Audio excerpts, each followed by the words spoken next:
പുറത്ത് നല്ല മഞ്ഞ് പെയ്തുകൊണ്ടിരിക്കുമ്പോൾ നല്ല ചൂട് ഇഡ്ഡലിയും സാമ്പാറും കഴിക്കാൻ അതിനൊരു ഫീല് വേറെ തന്നെയല്ലേ. പുറത്ത് സ്നോ ഒക്കെ അല്ലേ, നമുക്ക് പോയിട്ടൊന്ന് എക്സ്പീരിയൻസ് ചെയ്ത് വന്നാലോ. മഞ്ഞൊന്നുമില്ല ഗൈസ്, എല്ലാം പോയിരിക്കുന്നു. എന്തായാലും മഞ്ഞ് കാണാൻ ഇറങ്ങിയല്ലേ, ജസ്റ്റ് ഒരു വാക്കിംഗ് പോയിട്ട് വരാം. മഞ്ഞ് കിട്ടി ഗൈസ്, മഞ്ഞ്.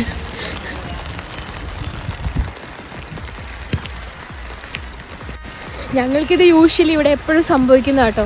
ഞങ്ങളെപ്പോഴും മഞ്ഞ് കാണും രാവിലെ. ഞങ്ങളുടെ മോസ്റ്റ് ഓഫ് ദി ടൈം ഞങ്ങൾ വർക്കിംഗ് ടൈമിലായിരിക്കും ഇവിടെ മഞ്ഞ് പെയ്യാറ്.